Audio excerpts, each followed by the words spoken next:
the morning prayer requires 2 of those. So that's like 2 minutes. The midday prayer requires 4 of those. So that's 4 minutes. And then the late afternoon prayer, another 4. So that's another 4 minutes. The prayer right after sunset it requires 3. And the one late at night requires 4. How many of those are altogether? 17, right? So 17 minutes out of the 24 hours is not a huge investment in order to have this spiritual connection with God and to receive His mercy. The prayer also has a positive effect on the human being's thinking, because when you stand for prayer before God, immediately you become aware of your whole life and where you've been heading with your life. If somebody's been committing sins, and then he comes to stand before God in prayer, he immediately becomes aware that he's really done wrong and he really needs to repair his actions. So when he comes out of that prayer, he's very unlikely to return to the same sin. And if indeed he does happen to return to it, what's going to happen? Eventually he has to come back to the prayer, and there he is again, making another resolution. He doesn't wait for the new year to now make up his mind about what he's going to change. He's making another resolution right here. I'm not going to return to that sin. God, please forgive me. And give me the strength to stand up for what is right. And so the prayer serves in a similar way as if a security person had to go sign, check in at certain intervals. He's not going to fall asleep because he has to be awake to check in. So this keeps us spiritually awake. Zakat, or charity, has a great significance, in fact, in that the title zakat, the name of it, actually, is it implies its objectives. Zakat, which means purification. Purification. It's giving charity purifies the wealth, because when we go about our daily earnings, it's sometimes some of the earnings are not so clearly deserved by the earner. We may sometimes not work fully and conscientiously as we should have. So all of this informs the Muslim thinking. This is quite unique in the religion of Islam, that the teachings are so far-reaching and so comprehensive that a Muslim goes to work and he has the idea that he has to earn the halal sustenance, halal risk. And if he doesn't work conscientiously, he doesn't really deserve this risk. See? If he lies and cheats and steals, he cannot feed himself with that money. The money itself becomes haram. So if he's working conscientiously, now that money becomes halal for him. But sometimes we slip. A person may have arrived a few minutes late. He might not have worked completely as he should have, and so on. And sometimes some slight amount of dishonesty may enter into the picture. So by giving charity, we free the wealth of any such taint of evil or undeserved earnings. So that's one side of it. We are purifying our wealth by giving it in charity, or giving a portion of it in charity. Second, by giving charity, we purify ourselves of the base desire that is known as avarice, covetousness, wanting to have it all for yourself. And the Quran says, وَمَنْ يُوقَ شُحَّ نَفْسِهِ فَأُولَٰئِكَ هُمُ الْمُفْلِحُونَ.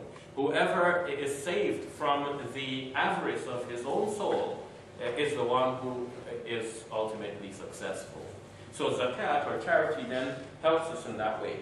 What does Hajj do for a person? Hajj brings the entire community together from all around the world. People attending the Hajj see for the first time Muslims coming from China, from Indonesia, from Malaysia, from so many other different parts of the world where we might not have imagined that Muslims could come from. I remember when I first made the Hajj, and I met some people from the Arab world, and they said, Canada? Are there Muslims in Canada? Really? They couldn't believe it. So you come to be aware that you are a part of a large community that is quite global, involves so many languages, so many races. That really gives you a sense of strength. And is especially important for Muslims living as minorities in many parts of the world, because sometimes, especially in our present climate, we may feel that we are really alone. But being part of that large gathering gives us that sense of belonging. But it's more than this. One who has made the Hajj may be able to report that during the Hajj one feels a heightened sense of spiritual awakening and closeness with God. I can remember vividly on one occasion as I made the Hajj pilgrimage, I went through many of the routines for many days on end, and eventually on the day of Arafat, the day in which we were supposed to actually the day before, the day that is known as Tarwiyah, the day before we don the ihram and we go. When I stood up for prayer that morning, I couldn't help weeping and weeping and weeping.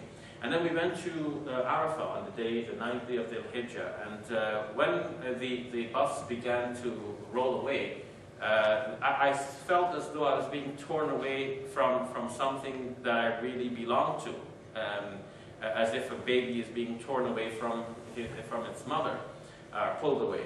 And again, I couldn't help but weep and weep and weep. And many pilgrims have had some similar sorts of experiences in which they feel a very close sense of attachment with their Creator. And that's very difficult to describe. One has to really experience it for oneself. So we can see that these routines actually do have some wisdom and some purposes behind them. What about fasting during the month of Ramadan? Now, I do not need to emphasize that much because most of you have experienced that and you experience that again and again. One of the things that fasting does for us is that it brings us close to our Creator, in that when we fast, we realize that we're doing it only for the Creator. And you can only do it for the Creator. You cannot really be fasting to show others, because no one can see if you really are fasting or eating in your private moments. If you are really fasting, then you've done it only for God. And that brings you very close to God, because there's a continual awareness during the day. As much as your desire for food and drink really becomes pronounced, as you might become a little bit thirsty, a little bit hungry, you become more and more aware that you are with your Creator on this. And that brings you very close to the Creator. That's why we find in a hadith it is mentioned, "As-sawmu li wa ana ajzi bihi." The fasting is for me, and I'm going to give the reward for it. God, according to the Islamic tradition, has determined that for every good deed, there's going to be a reward of 10 times over and up to 700 times over. But in terms of fasting, God has reserved this one deed to be compensated for immensely, without specifying the number, because God says that the fasting is for me and I'm going to give the reward for it.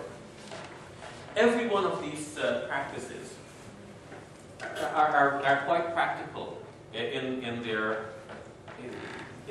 rules, in terms of what is required and who is required of, and how and when. If one were not aware of this, one might think, oh, prayer? I mean, can we really do that? We've already spoken about one of the practical aspects of prayer when we said that each one is allowable within a certain time frame. Some Muslims don't understand this, and they think that the Maghrib prayer, okay, sunset, that's the time, I must pray right away. But you do actually have a range of time. If you look at your prayer chart, there is a time for Fajr, a time for sunrise, a time for Zohar, a time for Asr, late afternoon, time for sunset, and then a time for the late night prayer. So the time for the prayer coming right after sunset is any time after the sun sets, and all the way up to the time for the late night prayer. So there too you have a range. In fact, usually, for every prayer, the range is from that prayer till the start of the next one. Except for the Fajr prayer, whose time ends with the sunrise, and you should pray sometime before that, not to get too close to the sunrise. So there's a practical element. If you think of the midday prayer then, so it could be offered any time from midday up until the late afternoon prayer. So you have something like a 2 or 3 hour gap right there, and in the summer months even a longer gap. So you can easily find that your prayer will fit in between 2 classes, within a coffee break at work, or sometimes after work, or something like this.